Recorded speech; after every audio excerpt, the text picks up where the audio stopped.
Welcome to Straight Outta Jersey. Today's podcast is brought to you by Ace Sunglasses. Go to acesunglasses.com.au to purchase some of the best shades around. Use promo code MRG30 and receive 30% off selected brands. That's Ace Sunglasses, the shades of true champions. And don't forget to subscribe to Straight Outta Jersey, hosted by Jersey Jay-Z. This is Straight Outta Jersey with Jersey Jay-Z. This Jersey boy has been in the wrestling business for 30 years. He's one of the most recognizable referees in the history of wrestling. He has been the third man in the ring for some of the biggest WrestleMania matches ever, which include Stone Cold, Ric Flair, and The Rock. Straight Outta Jersey is honored to have legendary referee Mike Chioda. What's up, everyone? I'm Joe Zapata, Straight Outta Jersey, and I'm honored to have my next guest. He's legendary WWE referee, got some great iconic matches, and he's also a fellow Jersey brother. South Jersey. Yes, my man Mike Chioda. What's up, brother? Man, Joe, how you doing, Jersey? What's going on, man? What a hell of an introductory that was, man. Appreciate the kind words and all that. No. You do a great job. Let's talk about it first. You're South Jersey, right? Well, yeah, I was born in Bayonne, though, man. I'm from Bayonne, New Jersey. Okay. So I was born in Bayonne, 66. And like when I was 8, we moved to South Jersey. My father said, man, we're going to South Jersey. It was like moving to the country, man. It was like coming from Bayonne, Jersey City, and Newark, and all as a little kid. Yes. You know, it was weird, man. And went to South Jersey. It was like moving to the country. So, and then grew up because I'm from Jersey City, so I know the area. Yeah. So, I was. Do you call it Taylor? Do you call What's it that? Taylor ham or pork roll? Pork roll. Pork roll. See, we call it Taylor ham. Yeah, see, we call it pork roll. I don't know. I know it's weird, right? You call pizza pie, you call this or that. You call it gravy, you call it sauce. Mm-hmm. So growing up in school, who was Mike Chioda? Man, growing up in school in Willingboro, New Jersey, it was great, man. I had a great high school. Great people who graduated in 1984. High school was phenomenal. I played baseball. Yeah, I heard you were a hell of a shortstop. So yeah, I was really good, man. Really good shortstop. Had a great stick. And so I played in Little League. I mean, like Midget League and Bayonne. I remember Bayonne, something like that. Pompano, Bayonne. I remember I was playing T-ball. Then I just got, I played baseball all the way up till I was about 22, so I was traveling too much with the WWE. So I gave baseball up. But, really I wanted a career in baseball, man. Love baseball. Yeah. So how did you get into the business? Was it Gorilla Monsoon? Yeah, it was Gorilla Monsoon. Growing up in Willingboro, Gorilla Monsoon and Joey Morella, his son, and Valerie Morella.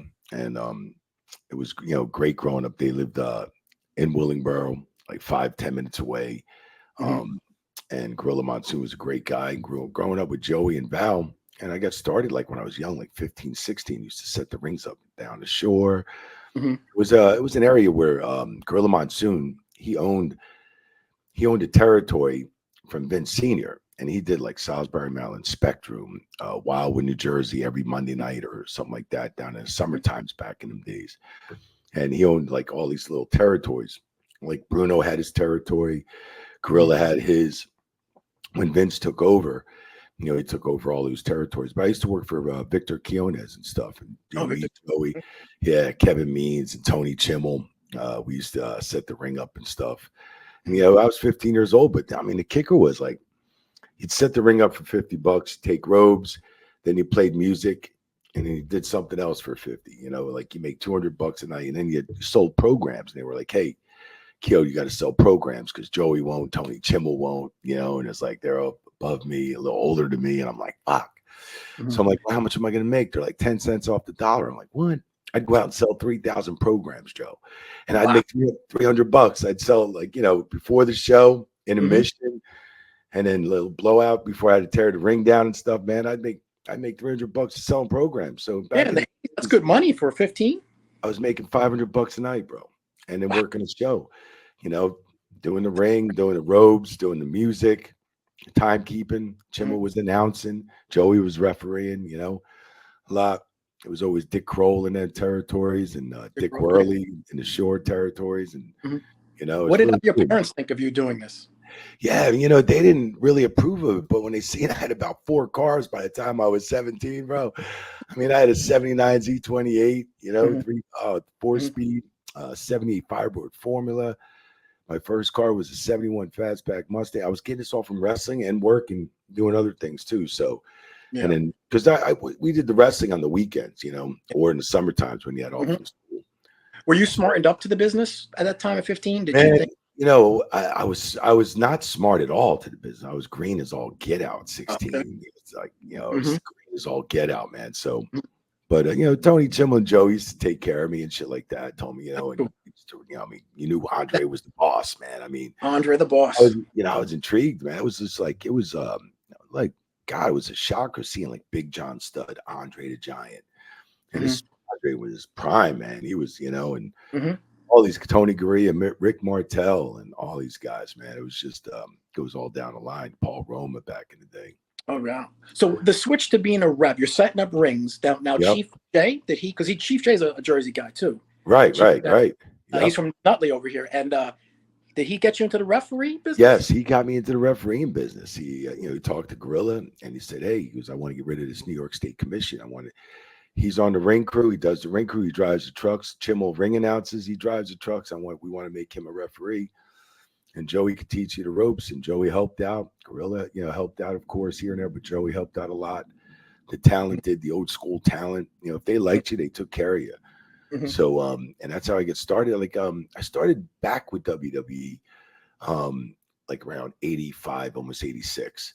Okay. And then I went full time. Mhm. It was like you had to go on to a year tryout because Vince owned everything. It was a different thing. And I worked with Tony Chimmel, and then boom, it just 35 years with them after that, Wow. man. You remember your first match you refed?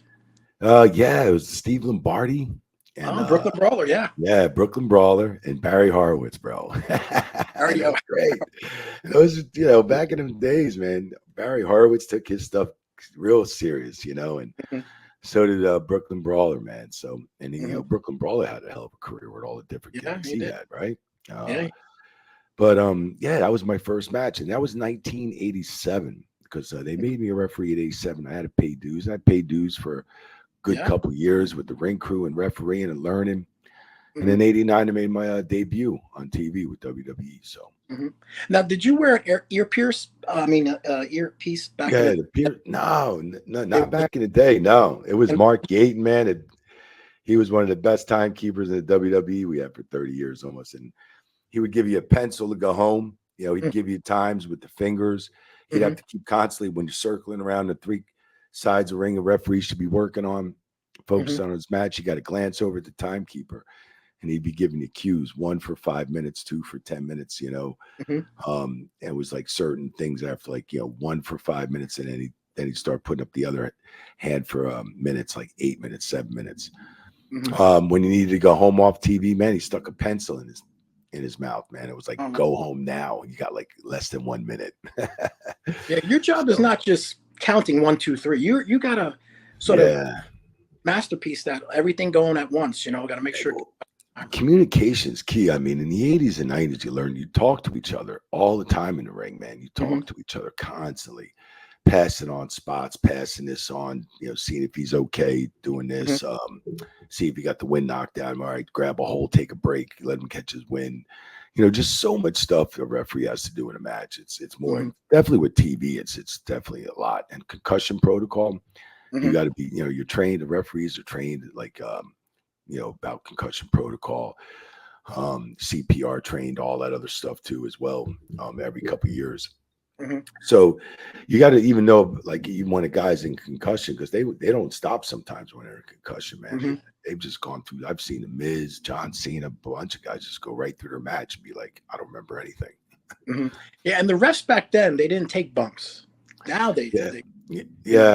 Yeah. Well, refs back in the day, I felt I was always taking a lot of bumps. Oh, did you? I don't know that, but yeah. Sometimes there's bump they post up on Twitter, man. I'm like, holy shit, on X, and I'm like, damn, I forgot about that bump. Now, what was your first Monday Night Raw? Was that Scott Hall? And no, that wasn't my first Monday Night Raw with but that was the first big match I did. First on big Raw. match. What was that? Yeah, Manhattan. That was Manhattan Center. And Razor, I remember, the click and all that, and this 1, 2, 3 kid, even though he was like their little, the little hangout with kid and all that 1, 2, 3 kid when he was coming in. They were kind of like, Razor took it serious. Like, I gotta put this fucking kid over, man.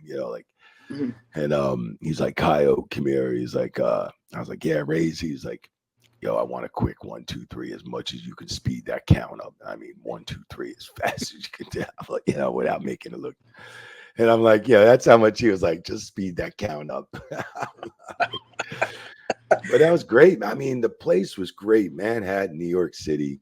Yeah. It was the worst setting the ring up in that place. That place was horrible to set the ring up. I mean, it was the worst.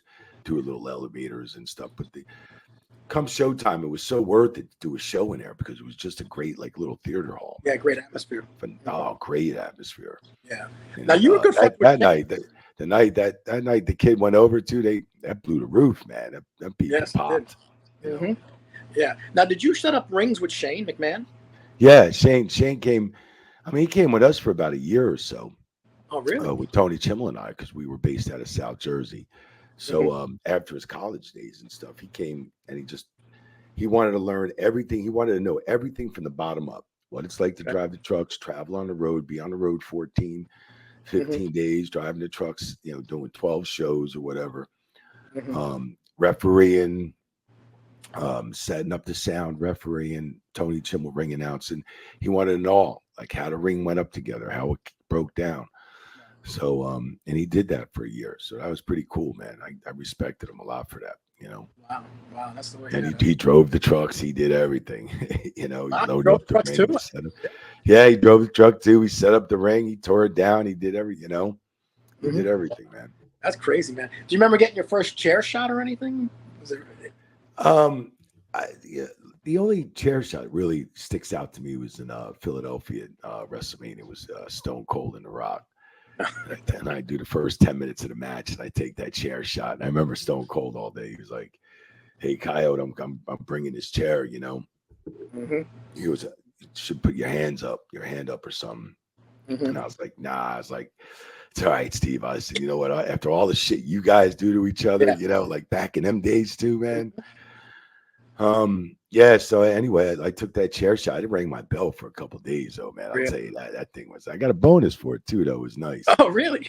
My neck was stiff for a good week or so, a week or 10 days. Man, it was a hell of a chair shot. You ever gig yourself? Ever blade? No, I never did never that. blade. Right? No, I got juiced the hard way, but never gigged. No. Wow. I used to hand them out instead of I used to.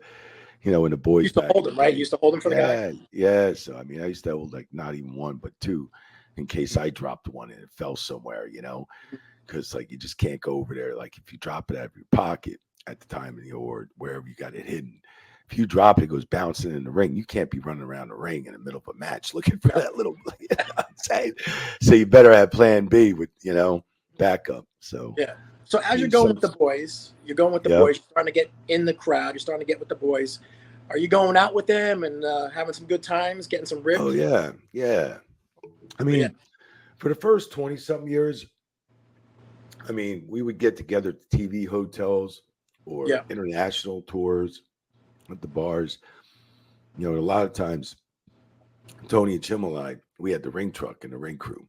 So we had to drive the trucks everywhere for the first 20-something years, 22 or so. So we always did our separate thing because we were driving a lot. But then we'd go out with the boys on international tours and we'd see them at the TV hotels. And, you go out and you hang out with a lot of the boys. So it was cool at times, Yeah, so traveling with the boys, it was great, man. I mean, for all the years that you got to hang with so much talent. When I did 35 years with WWE, man, it was like going through 3.5 decades. It was, it was great because you gained a really good relationship with a lot of the guys. Yeah, and it was really cool. And then after so many years, I got to ask you about March 17th, 2002. Yeah, WrestleMania 18. Oh yeah, in Toronto, icon versus icon. That's it. That right there. I mean, I would have loved to be there and seen that. How was the atmosphere and everything that went on in that match. Man, that atmosphere was unbelievable. I mean, everybody there was buzz like all day. Like, should this match be last? Should it be last? And Yes. Jericho was sitting there saying, like, it should be on last. It should be on last. And he was like, I mean, because he had his match with Triple H. So there was a lot of buzz about that. A lot of expectation. It wasn't going to be a high-flying match with Hogan and Rock coming off the top ropes and doing all this crazy shit. It was just icon against icon. It was old school shit with old school. It was when Hogan came out, and after all the years I spent with Hogan, and he went to WCW, and he comes back NWO, which is badass, and what they achieved over there.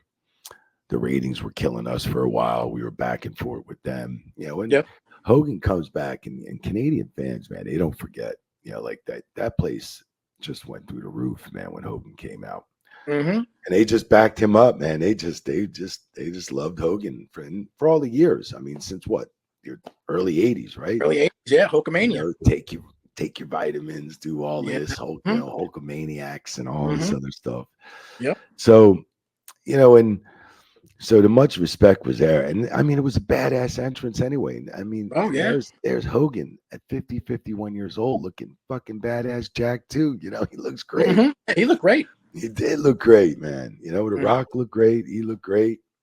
I mean, it was just they knocked it out of the park, man. It was great to be a part Is of that one of your biggest moments of your career, you think? That's one of them. Yeah, that is one of them. What would you say is another one of your biggest? Man, I mean, Stone Cold Rock, Shawn Michaels, Stone Cold.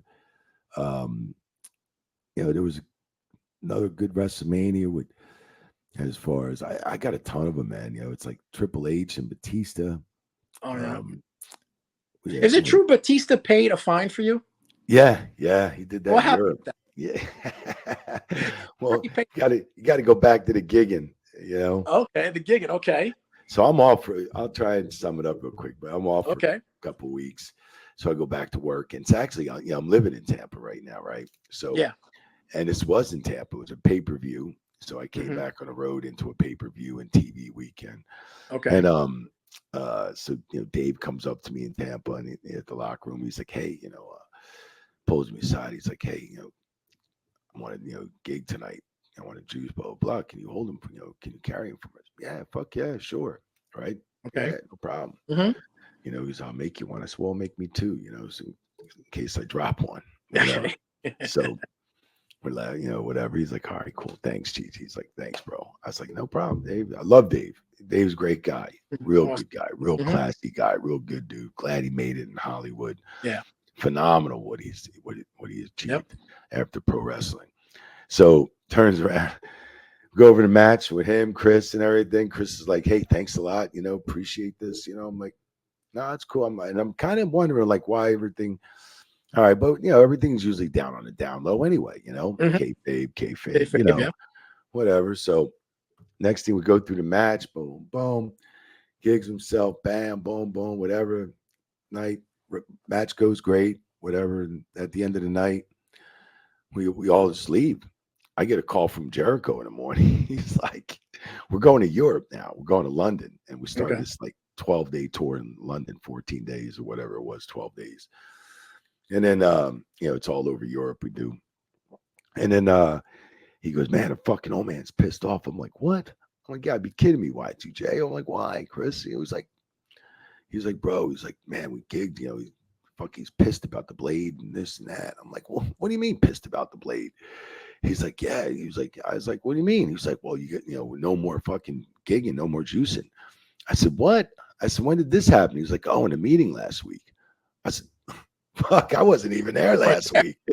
I said, fuck, I was off. He's like, oh, really? I was like, yeah. And Chris goes, oh, so that's why you did it with no problem? I said, I would have done it for you anyway. Fuck, I would have done it anyway. Fuck it. But man, long story, we get to London. Now here I know Vince is fucking pissed. I'm thinking, what the fuck? We got this meeting. Like the next day at 1 p.m. or 12 noon in his office. We go into his office. It's me, Dean Malenko. He's the agent. Jericho, Batista, me, Johnny Laurinaitis, and Vince. And Vince comes in, he's hot. He turns on a big flat screen and shit. Kevin Dunn was the director of the TV truck back then, So he fucking has my hand circled, like they see me pulling it out from somewhere, and then fucking, it's like he's got it all circled here. It's over here, and then like when I go down to check on Dave and I give it to him, he's got me fucking caught. And I'm like, fuck, this 3D fucking flat screen. This is when these 3D flat screens were just really getting strong. And we were going to 3D cameras and our crew and everything on television. And I'm like, what the fuck? So, and then like, after a long story, like, I think Dave got fined like fucking, it was like $100,000 or something. Jericho got fined like, I think it was like $10,000 or more. And Dean Malenko got $5,000 and I got $5,000. So I was the last one too, And I was thinking, man, I'm like, okay, well, fucking Dean makes more money than me, and then fucking Jericho makes a ton of my fine's fucking $1,000 at least, maybe. I'm like, referee pays salary compared to the boys. And he comes to me, he's like, yeah, you got anything to say for yourself? I'm like, sir, no, sir. Besides, I'm losing my touch a little bit, obviously, we could see that. Everybody popped it and fucking. He's like, $5,000. And I'm like, what? I'm like, what the fuck? Trying not to sell it hard either. I'm trying to take it like a man, but it's fucking hurting. I'm thinking I'm working for fucking free on this Europe tour. You're gonna be, oh Jesus. So Dave comes up, man, about 20 minutes after the fucking meeting. I'm like, and I didn't care. I was gonna pay the fine. I didn't care. I was in with the boys. And he comes in, fucking, here's the check. And he's, I'm like, no. He's like, take the check. I just gave Chris one. I just gave Dean one. And he goes, here, you too, please. I'm like, no, I don't want it. I'll pay for it, dude. I don't mind. I don't give up. I would have done it for you anyway. If I didn't know about it, I would have done it for you. Fuck it. He was like, oh, fuck. He was like, well, if you didn't say that smart comment, Vince, you probably would have got a less than $5,000 fine. I'm thinking, yeah, right. Because I was like, besides me losing my touch, because they got my hand all circled everywhere. Yeah. That's crazy. Trying to make a joke out of it. But yeah, he paid it for me, man. He's a great guy, man. He's a stand-up guy, man. Awesome. He's an awesome dude. That's great. Now, who decides? Like, can they pick you to be their ref? The boys? Yeah. Oh yeah, yeah. They can say, I want Mike. Yeah, that's happened many times. I mean, I think it's an honor to get picked. So it's really cool. I mean, it's definitely an honor. It's means that they trust you. They trust you. Yeah. They know you'll do your job and you won't fuck it up. So, but it's definitely an honor. I mean, they pick you, and then also Joe, like they have these production meetings through TV, Sundays, Mondays, pay-per-view, Monday, Tuesday, SmackDown when they used to do tapings on SmackDown or do live stuff on SmackDown too. But they used to have production meetings from like, 10 to 12, and they'd put certain refs in certain matches themselves too.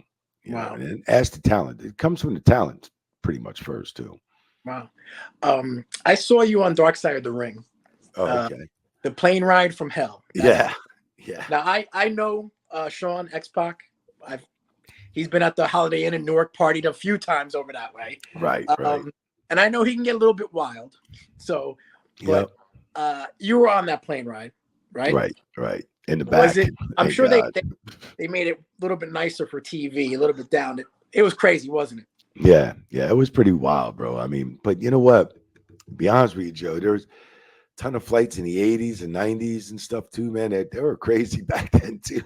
International flights and holy shit, partying with flight attendants and in the 80s and 90s. It was like party on, man. Ric Flair was something else, wasn't he? I mean, I remember you could smoke in the airlines on the planes like 1996 and stuff, somewhere around there. Yeah. And that's crazy. And I remember like 1996 we went to South Africa, and we couldn't smoke no more. So like, and a lot of the boys like to smoke weed in the back too, where the smoking section was, in the bathrooms and everything or whatever, because it just smelled like cigarette smoke anyway. And but then there was no smoking on the. It was like, what, 16 hours? What? It's drinking. They start drinking all day. Start drinking. That's it. I mean, but the plane ride from hell was crazy. I was in the back. I wasn't in business class or nothing. I was in the back left. But yeah, it was pretty wild, man. It was just it was all the top guys out of control, man. Top guys, like, just because everywhere you looked, it was like, this one, that one. I think I think that was Vince's last charter. Probably was. I think it was his last charter, man. I think he got his own jet right after that. Oh, Jesus, probably, yeah. That's crazy. Yeah, I think so.